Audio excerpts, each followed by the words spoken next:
കടക്കാൻ 3000 വേണം. ജ്യോതികുമാർ ശാമകലയാണെന്ന് തോന്നുന്നു ഈ 3000 വോട്ടൊക്കെ 3000ന്റെ ലീഡൊക്കെ ഒറ്റയടിക്ക് കിട്ടുമെന്നൊക്കെ പറഞ്ഞ് 2000-ൽ നിന്നാലും ആശങ്കയ്ക്ക് വഴിയുണ്ട്. നെക്ക് ടു നെക്ക് ഫൈറ്റ് ആകും. ഇഞ്ചോടിഞ്ച് മത്സരം. 3-4 റൗണ്ടുകൾ കഴിയുമ്പോൾ 2000 കടക്കുമോ UDF-ന്റെ ഭൂരിപക്ഷം, അതോ അതിലും വർദ്ധിക്കുമോ, അതിൽ താഴേക്ക് പോകുമോ എന്നാണ് കാത്തിരുന്ന് കാണേണ്ടത്. ഓരോ നിമിഷവും നിർണായകമാണ്. ഫല സൂചനകൾ ഓരോ നിമിഷവും വരുന്നുണ്ട്. അൻവർ എഫക്റ്റ് വളരെ കൃത്യമായി തന്നെ വഴിക്കടവിൽ പ്രതിഫലിച്ചു എന്നുള്ളത് വ്യക്തമാണ്.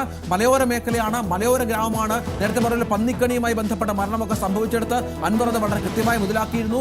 മലയോര കർഷകർക്കൊപ്പമാണ് താനെന്ന് പലപ്പോഴും പറഞ്ഞിരുന്ന അൻവർ അവിടെ നിലമ്പൂരിൽ അക്ഷരാർത്ഥത്തിൽ UDF-നെയും LDF-നെയും ഞെട്ടിച്ചുകൊണ്ട് മുന്നേറുന്നു എന്ന കാര്യത്തിൽ സംശയമില്ല. അപ്പോഴും ആര്യാടൻ ഷൗക്കത്തിന് ഒരു കംഫർട്ടബിൾ ആയുള്ള മെജോറിറ്റി ഉണ്ട്. 1420 എന്ന് പറഞ്ഞപ്പോൾ ഈ മലയോര മേഖലയാണ് ആ ഭാഗങ്ങൾ. ഈ ജമാഅത്തെ ഇസ്ലാമി വിവാദം തിരിച്ചടിച്ചോ? കത്തോലിക്ക കോൺഗ്രസിന്റെ നിലപാട് UDF-ന് ദോഷം ചെയ്തോ? അൻവറിന് കൃത്യമായിട്ട് വന്യജീവി മൃഗശല്യം വോട്ടാക്കാൻ കഴിഞ്ഞപ്പോൾ ഈ പന്നിക്കണി വിഷയത്തിൽ വരെ വലിയ പ്രതിരോധത്തിന് പോയി UDF-ന് അത് കഴിഞ്ഞില്ലേ എന്നുള്ളൊരു ചോദ്യമൊക്കെ വരുന്നു. ചില ഭാഗങ്ങളിൽ അപർണ ജമകത്തിൽ ദൃശ്യങ്ങളൊക്കെ ലഭ്യമാകുന്ന ആഹ്ലാദ പ്രകടനങ്ങൾ UDF ക്യാമ്പിൽ നിന്ന് ആരംഭിച്ചു എന്നുള്ള ചില വിവരങ്ങളൊക്കെ പുറത്തു വരുന്നുണ്ട്. അത് ഒരുപക്ഷെ വളരെ കൃത്യമായി താഴെത്തട്ടിലെ ഗ്രൗണ്ട് റിയാലിറ്റി മനസ്സിലാക്കുന്ന പ്രവർത്തകർ നേതാക്കളുമൊക്കെ ഇതൊരു വിജയത്തിന്റെ സൂചനയായി കാണുന്നുണ്ടോ എന്ന് കൂടി നമ്മൾ ചേർത്ത് വെക്കണം. കാരണം നമുക്കറിയാം 35-45 വോട്ടുകളുടെ ഭൂരിപക്ഷം LDF-ന് ഉണ്ടായിരുന്ന ഒരു പഞ്ചായത്താണ് കഴിഞ്ഞ തവണ അൻവർ 2770 വോട്ടുകൾക്ക് ജയിക്കുമ്പോൾ അവിടെ 1420 ആദ്യ റൗണ്ടിൽ, ആദ്യ 2 റൗണ്ടിൽ എന്നുള്ള ചെറിയ കാര്യമല്ല. അത് ആ UDF ക്യാമ്പുകൾ ആശ്വാസമാണ്.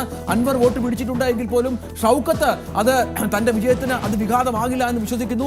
UDF കേന്ദ്രങ്ങൾ അങ്ങനെ വിശ്വസിക്കുന്നു. അങ്ങനെ മുന്നോട്ട് പോകുന്നു എന്നാണ് മനസ്സിലാക്കാൻ. വഴിക്കടവിൽ വോട്ട് ചോർച്ച ഉണ്ടായിരിക്കുന്നു. LDF-നും UDF-നും വോട്ട് ചോർച്ചയുണ്ട്. വഴിക്കടവിൽ അൻവർ വോട്ട് പിടിച്ചിരിക്കുന്നു. ആര്യാടൻ ഷൗക്കത്ത് അപ്പോഴും 1430 വോട്ടുകൾക്ക് മുന്നിലാണ് എന്ന വളരെ പ്രധാനപ്പെട്ട ഘടകം കൂടിയുണ്ട്. ഇനിയുള്ള 2 റൗണ്ടുകളിൽ വഴിക്കടവിൽ എന്ത് സംഭവിക്കും? ഇനിയുള്ള റൗണ്ട് 14 ബൂത്തുകളും നോക്കൂ, 2011 നോക്കൂ. അതാണ് ഞങ്ങൾ പറയുന്നതെന്നാണ് UDF നേതാക്കൾ പറഞ്ഞത്. 2016 തൊട്ടുള്ള കാര്യം മറന്നേക്കൂ. 2011 നോക്കൂ. എന്തായിരുന്നു നിലമ്പൂർ 2011 വരെ? UDF-ന്റെ കോട്ടയായിരുന്നു നിലമ്പൂർ. ഞങ്ങൾ തിരിച്ചു പിടിക്കും. ഇതാണ് UDF നേതാക്കൾ പറഞ്ഞ 2011 എന്നുള്ളൊരു കണക്കുണ്ട്. ആര്യാടൻ മുഹമ്മദിനെ കുത്തകയായിരുന്നു എടുത്തത്. ആര്യാടൻ ഷൗക്കത്ത് അസംബ്ലിയിലേക്ക് പോകും എന്ന് പറഞ്ഞ വാദമുണ്ട്. 1420 മൂന്നാമത്തെ റൗണ്ട് തീരുമ്പോഴും 1420. ഇനി വഴിക്കടവും മൂത്തേടം കൂടിയുള്ള റൗണ്ടാണ് കണക്ക്. അതിലേക്ക് ഈ കണക്ക് 2000-ലേക്കെങ്കിലും എത്തണം. 2000-ലേക്കെങ്കിലും എത്തിയില്ലെങ്കിൽ നെക്ക് ടു നെക്ക് ഫൈറ്റ് ടഫാകും, ബുദ്ധിമുട്ടാകും.